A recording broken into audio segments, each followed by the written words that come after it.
I'm Donna Okoro and I'm an artist, and if you saw my last two videos, you know that my solo show Grit opened up in Dallas, Texas. And the show has been a success. We've had a great turnout of people coming to see the show in the last few weeks. The show got some press, and I sold some pieces. For the artist talk, I'm doing something that's a little bit different for me. I'll be in conversation with another artist, and the gallery let me choose which artist I'll be in conversation with, and I picked Jeremy Biggers because he does these exquisite monumental portraits. We've crossed paths, but I never really had a chance to just sit down and chat with him about art. I'm on my way back to Dallas for the artist talk, hoping to go live. We're gonna stop by the gallery and just check on some technical things.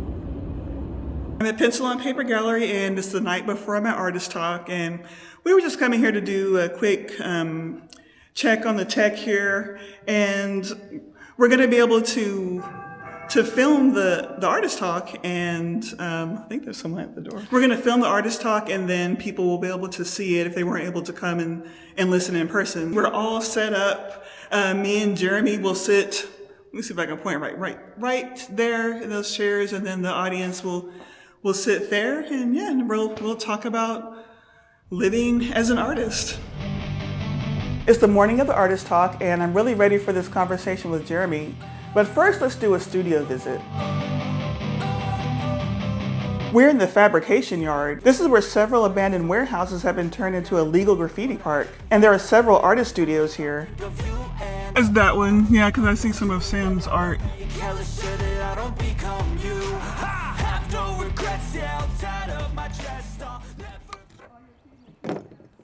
When I got to the property, I was greeted by some furry friends.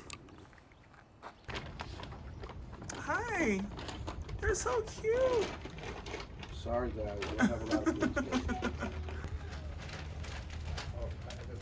Here you go, bud. We're here in West Dallas at the studio of Sam and Jeremy, and they're a couple. They're kind of like a art power couple here in Dallas, and we're going to go inside and learn about their process and just learn more about their journey as artists. Every piece on the wall in all four galleries was like a landscape. Oh. And I was just like, man, Texas art is way more than just landscapes. And so I was like, it'd be cool if I put like my figurative work in front of the landscape.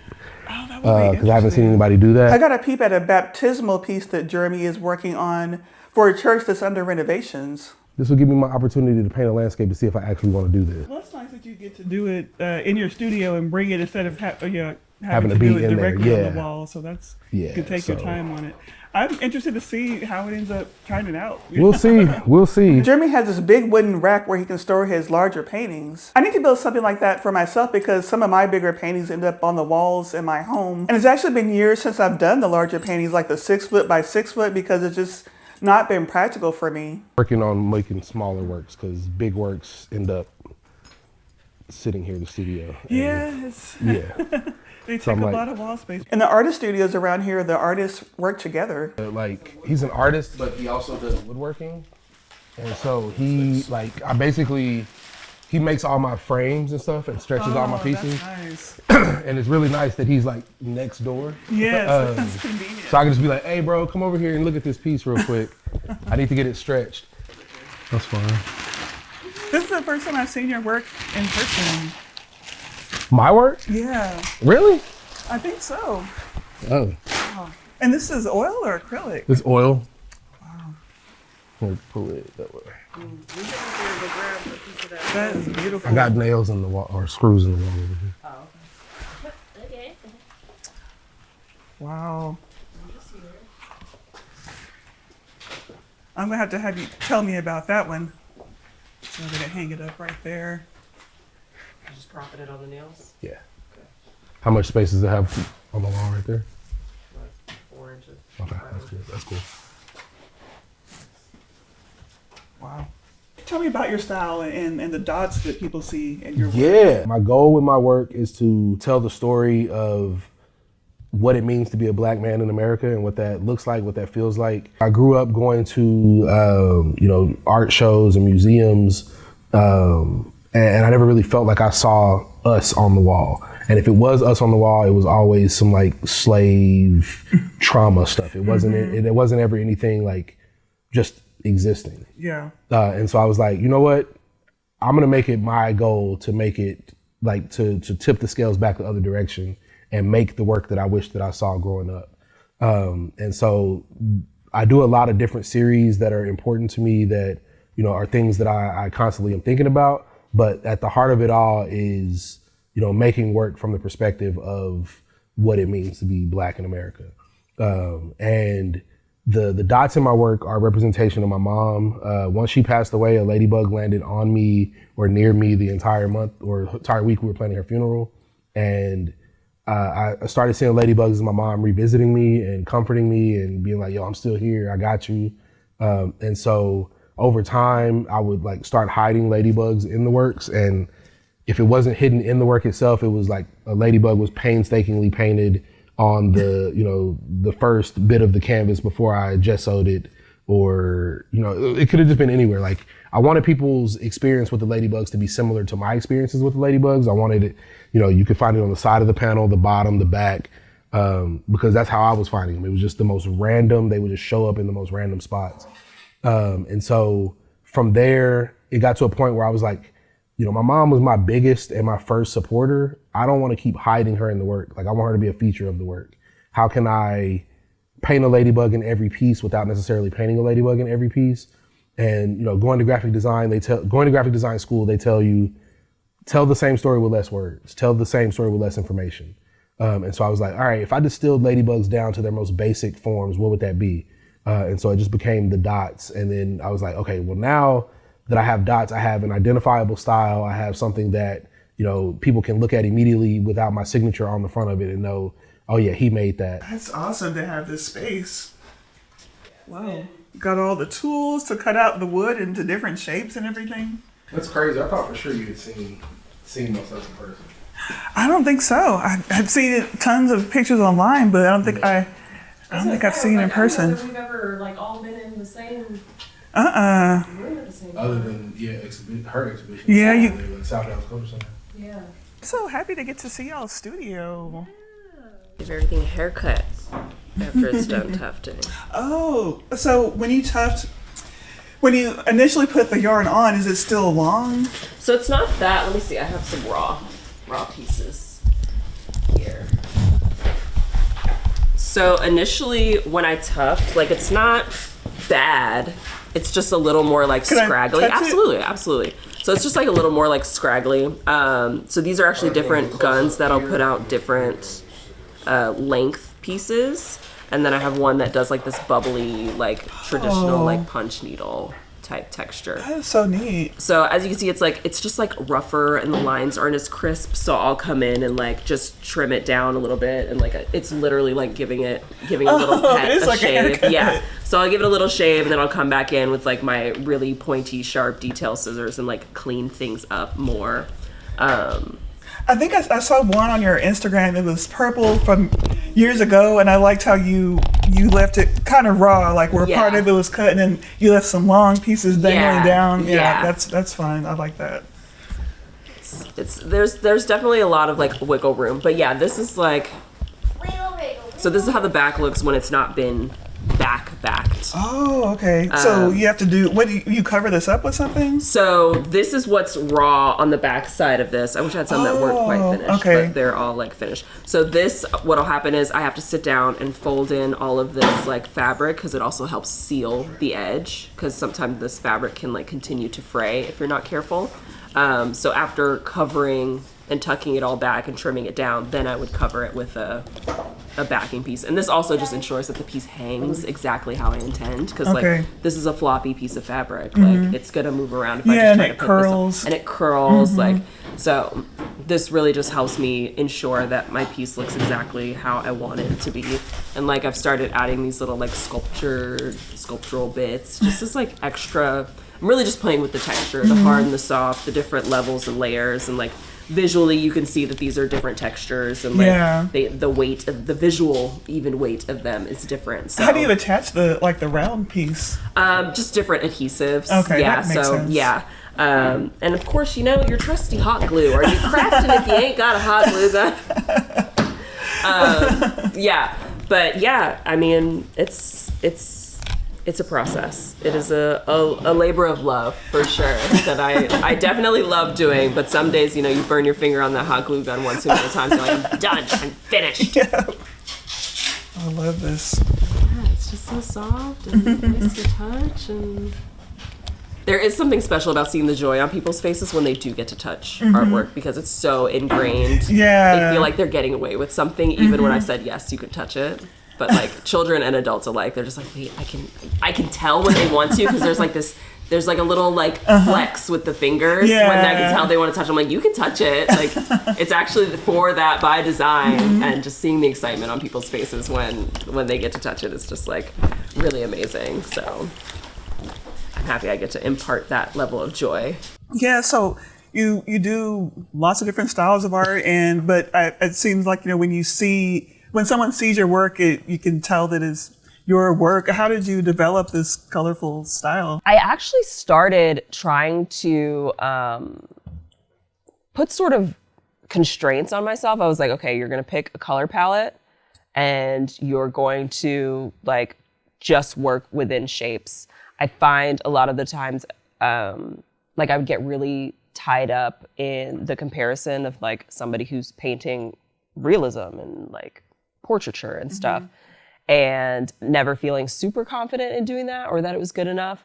And then also just the breaking down of a thought or emotion into a shape.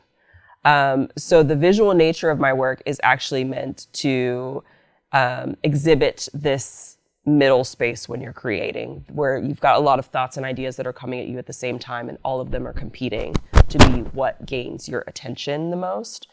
And working in that space has been more freeing, I feel like, than trying to really work on something that's more like photorealism, so to speak. But mostly it's really just, I wanted something joyful. I wanted something that jumped off the wall and made you want to get closer and made you want to touch it. I feel like sometimes art can be very, very buttoned up, very definitely. Serious, very elitist in a way. And I really wanted my work to be more playful and more joyful and more nostalgic, and just like, what about the art that we were making when we were kids, where it was just free and you were just like, I can use all the colors, I'm gonna use them all. I'm gonna put this over here and this over here. And I feel like for me, that has been a much more joyful way of making art. Sam and Jeremy used to make art out of a room in their house, kind of like what I'm doing here. But when they became parents, they sought out another space, not only to grow their business, but for safety reasons. Y'all were like in a spare bedroom making art. Yes, yes. And like for him, you know, yes, he's got like the Turpenoid and like all of that. But me, I have literally a frame with nail strips. Like that's how this fabric stays on here. There's like nails all around the edge of here, which ouch. I regularly cut myself on. So like having a 2-year-old at the time running around the house, I couldn't exactly like leave my things hanging around. And like I didn't have a big frame. I just had like a small 2x2 frame. Like that's usually what you start with. And then you couple that with, you know, this heavy duty machine, like you can't leave this out with children. And that's the tufting machine? Yes, so this is a tufting machine. It has a big old honking needle at the end. And this is what inserts the yarn into the backing fabric. So it's basically like, I tell people it's like if a drill and a sewing machine had a baby. It's very much like that. So yeah, the idea of having that around with a toddler was like, no.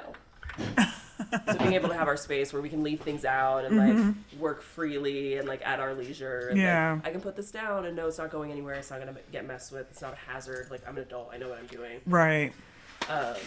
It's really allowed us to work bigger, to take on larger projects, to take on like more fun projects, and really grow our practice in a way that I don't think we would have had we, you know, had to just be good to hear.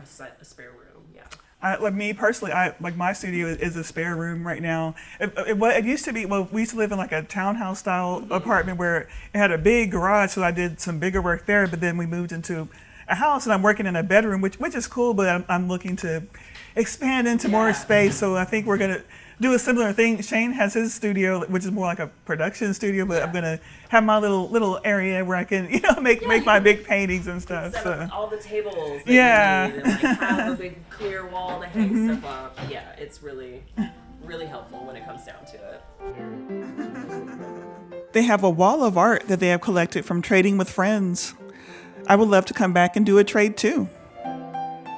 Since the Artist Talk is today and I'll be in conversation with Jeremy, we're just trying to tie up any loose ends before the event. The only one that I added that from the ones that I sent you was basically talking about like you going to law school. Oh starting yeah, law school, yeah. and what that looked like for your family, like when you told them, I'm gonna drop it out of law school to be an artist. When y'all were telling y'all stories, like I could, definitely relate because I ended up going all the way to law school, trying to do what I thought I was supposed to do, and so yeah, that was an expensive. I wouldn't say expensive mistake, but Expensive side quest. Expensive side quest. It was a necessary part of the game for you to realize what you didn't want to be doing. I feel like we all go through, like, I used to really be like, man, I wasted so much time working in that job, blah, blah, blah. And here in the last few years, I've realized it's less about wasting the time and more about I spent that much time so that I know absolutely what I don't want to be doing. That's true. And like knowing what you don't want to be doing is just as valuable as knowing what you actually want to be doing. And so I was like, I spent a little more valuable, honestly. Facts. So it takes out one of the choices. I was like, I'm absolutely not doing that shit again. Like, absolutely not doing that again. I'm gonna be honest with you. There are moments where I'm like, well, maybe I should have just been a lawyer, but I'm like, no.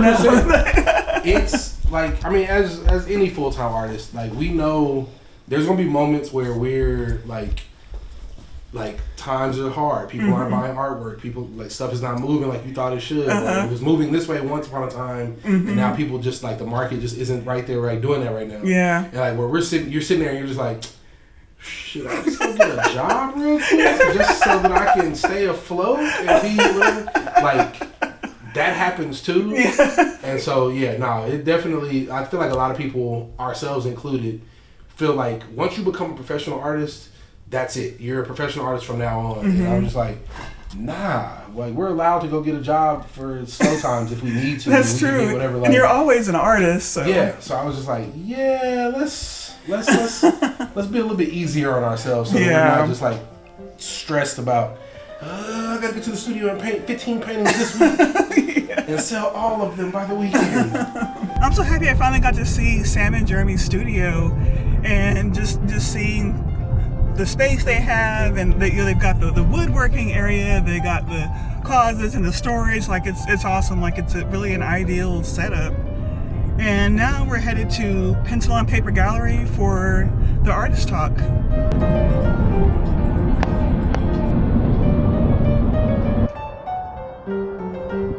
We're here, so I'm going to go in and get set up, and we should be starting pretty soon. Yours might be long enough to reach.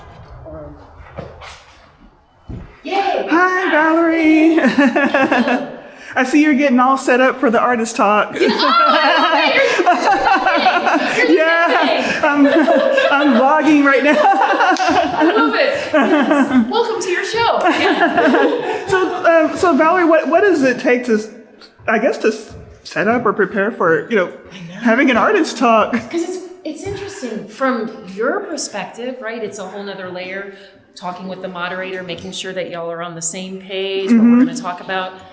On my end, it's just making sure that y'all are comfortable. You got the chair set up, y'all can have a conversation. One of the things that I always like artist talks, it can either be like really bad or really good. And so I've come to find that when the artists are comfortable and it's more like a conversation, it's so enjoyable. We learn way more than it's like, let me read all these questions, you answer. Yeah, I like that better. I know, there's just something about hearing y'all just... Yeah. And when it's two artists, that's even better. Yeah. You look great. Thank you. I just came from Jeremy's studio, so it's nice. I feel warmed up, I got the anxiety out. Yeah. So. Yeah, okay. So I remember my last artist talk, maybe 4 years ago at Sawney House Gallery. It's that, you know, that feeling like your heart is pounding. Yeah, that fluttering. And then you're like, I know that I'm going to get vulnerable maybe at some points. And how much do I give? How much do I not? It's a thing, right? Yeah. No, I know. Well, at least this time I'm not doing a PowerPoint. I often will do a PowerPoint, and that's my jam. Like, I can do a PowerPoint for you.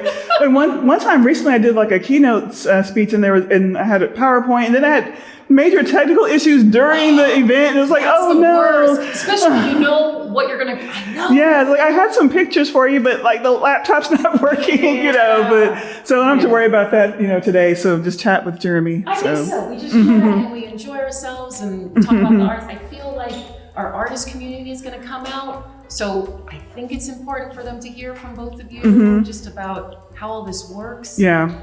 Like how y'all did it. You know? Yeah. Yay, I'm excited. We're all set up, and Jeremy will be getting here soon, and then the guests will be getting here. And as Valerie said, we're expecting a lot of people from the local arts community. People are starting to file in, and we're going to begin soon. Nice to meet you. Yeah. That works for me.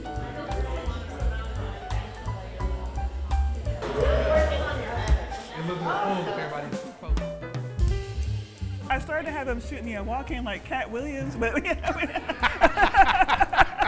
we'll have to do that another next time. We can turn lights out, smoke machines, go. I have a whole introduction, but I'm looking around the room. Everybody, I know everybody.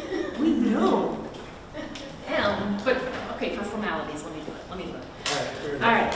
I'm Dr. Valerie. Hey y'all, we've been open for now, this is our 7th season. I'm excited to kick it off with Dawn Okoro's Grit. Thank you, Dawn. Thank you. Equally as excited to have Jeremy back in the house talking with us. I'm gonna step aside because this just needs to happen. Thank you both for being here. Let's do this. You mentioned using the color yellow. The color yellow is notoriously difficult to work with. Notorious. Anybody that's an artist knows yellow sucks to paint with.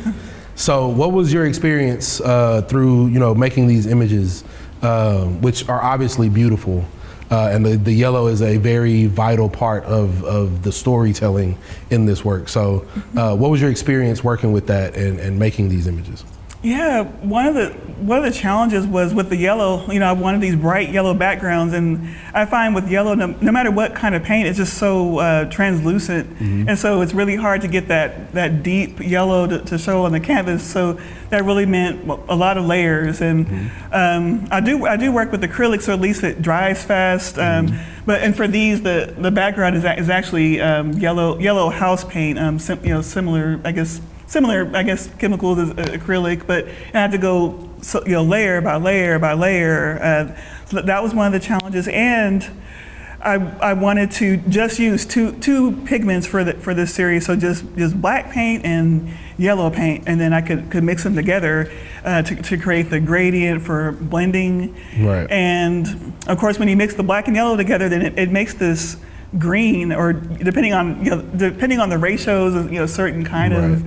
Almost kind of like the color of this chair, and so that's why the women have this kind of green hue to the skin. And I've heard from other artists that they don't like that green that comes when you mix black and yellow and don't know what to do with it. And so they were surprised to see what you could possibly do with it.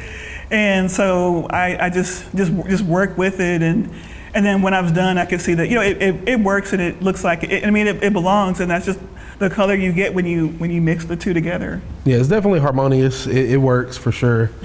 You're nuts for that though. That is crazy. I just wanted that challenge. Any more questions? I have one more. So, do you paint the canvases first, all of them, or do you paint them as you go, like the yellow part? Cause that. Do you mean do I paint just paint the canvas yellow first and then put the figure on top? That's a good question, because I'm still thinking about whether I should change my process on that, because what I've always done is paint the figure first, and then I'll go around it with Oh the my background. Oh my God. Bro, what? But let me go back though. I've tried it the other way before, but I just didn't like the way it felt doing the sketch onto the actual paint. You know, like I didn't like it, so I kind of prefer doing it the other way. What? So for all these, I did the figure first. Obviously, that's not the way you do it. Fuck no. No, absolutely not. Like, I can see why, because if you were to paint these yellow first and then go on top of that, then the green wouldn't be as green. It would just be a like muted black on top of the yellow, so it wouldn't be as rich. So the way you're doing it is the right way to do it, quote unquote. But that is crazy, because like I said, I know how difficult it is to get the make it opaque. And I don't think people understand. It's hard to cover white with that yellow. Trying to cover this black with that yellow is like 15 layers of paint, 20 layers of paint. And so to do that and then have it be smooth and like even, bro, that's nuts. Yeah, like, so if you see anything with braids, like, imagine someone going with a tiny brush around every single braid. I do imagine that. You are nuts. That is, oh my God. Jesus. Okay. Awesome. That's great. Any other questions?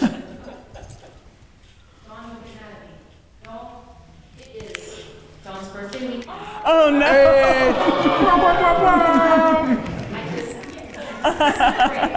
Oh, thank you. All right, so Oh God! after she lights this candle on 3, we're gonna sing happy birthday. 1, 2, 3, go. Happy birthday to you. Oh, thank you. Happy birthday to you. Happy birthday, dear Dawn. Happy birthday to you. Oh, thank you. Thank you, Valerie. Hey. Thank you so awesome. much. Oh, I appreciate That's that. I super love sweet. chocolate cake. Jeremy and I had a really good conversation. The full artist talk will be in my next video. The show will be wrapping up in a couple weeks. Just tell me what it's been like working with me and your my experience with the show. And Dawn, I don't know where to start. And I need other artists to hear this.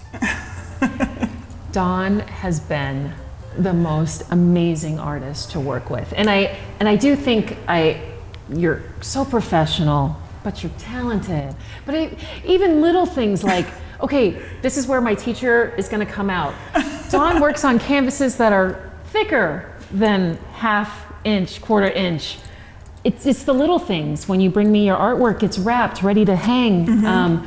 You provided like high quality, high res images for me to use, which is so cool. And I know this is all little, but for me, it just, I don't know, it shows me that you care about you and your work and the gallery, and you be posting and you tag me. I know I'm saying all this, but not every artist does that. Not every artist is like so mindful about not only your own work, but like us too. I just feel like this has been a partnership. I've been tagging the heck out of y'all the past 2 months. Yeah. It'd be like TikTok, and I'm like, oh dang. All of it, LinkedIn. LinkedIn. Yeah. Hey, whatever's available, everywhere. So it's just cool. I just feel like this show, Grit, and your work, Pop, I just feel like we've been a team. And it's refreshing to be a team. I know galleries sometimes get a bad rap, that they don't be pulling their own weight, but like I feel like we found the secret sauce. You do your thing, I've been doing mine. Yeah. We sold some work together. Yeah. I feel like our audience has grown. I hope yours has grown. We got a little bit of press, right? Yeah. I just feel like we were partners and we're a team. Yeah, as it should be. Yeah, as so it should be, as artists with the gallery. I just appreciate it. I feel like you are in it and you're serious about it, this is not just a show, it's like more than a show. And all of the little things that you do conveys that to me, and it's cool. It's refreshing. Like you're in it for the long game. Yeah, This exactly. is it. This is your life, yeah. and you understand that the subject and the content matter. It's bigger than yourself, and we're sharing this with the world. It's cool. I'm here for it. Thank you, and I'm just happy that you reached out for me to come show Yeah. here. What have been some of the reactions from some of the people in the community? Okay, so we've had it's only been what, six, seven. It's only been a couple of years that we've been doing this, but for me, I feel like there's something different about what Grit has brought. I think the fact that you're close to Dallas, but not in Dallas has been a thing. Like, I think it's always nice when we can find, I feel like you're local. To me, you're still local, but it's been nice to have someone from Houston, Austin, right? Come into Dallas. You're familiar with us. Yeah. There's like a freshness that you bring to Dallas that I've been hearing about from the community. I want to say the coolest thing, like our Black women in Dallas, they've been showing up and they've been excited about this. And the support that's wonderful. from that demographic here in Dallas, that's been cool. That's awesome. I'd That's love been to cool. hear that. Yeah, they're like in the house. They're here on Friday evenings when we are open. Saturdays are really nice. That's been nice to see. I'm just happy that everything has been going so well for the past month, and Hey. glad to show here. Hi. Oh, thank you. I know. Thank you. Like, she got me a cake and everything, so I'm happy. But That's Arthur, okay. with you being here, have you noticed a different crowd for this Grit show than other crowds that we have? Because your crowd was a hodgepodge. It was a mix. It was a mix. Because he's also a professor and an artist, but I think for your show, we saw people of all ages. Yes, it was good. It was a good mixed crowd. Yeah, it was a good mixed crowd. It wasn't local. It wasn't Right. local. That's what I like. It wasn't Mine was local. interesting. I mean, I had a lot of people from out of town. But Yeah. Yeah. When you say not local, you mean like from where? Not from Dallas. North Texas. Right. Oh, like coming from other parts of Yes. Texas? I thought Which is good. There's a lot of people I didn't know. Same. Wow, Same. interesting. Because usually we know everybody at the show. Yours, A lot of there's a lot unfamiliar of new faces. people. Like people Interesting. traveled in for you. Wow, okay, wow. Which is That's cool. the way I felt. Yeah. That's exactly how I felt. Yeah. Well, I appreciate them coming out Yeah. to check it out. The artist talk went really well. It was just really fun talking with Jeremy. The first time I've really got a chance to sit and actually just talk to him for a while was today. But so I didn't really know him that well, but I feel like I've known him for a long time, and it was just good, having him there as the moderator for the artist talk. And yeah, the Pencil and Paper Gallery has been great. Valerie has been great, and it's just been a fun experience. And now I'm about to get on the road and head back to Austin. My next video is going to be the full artist talk. Thank you for watching, and if you like videos like this, be sure to like and subscribe, and be sure to visit my Instagram and TikTok channels.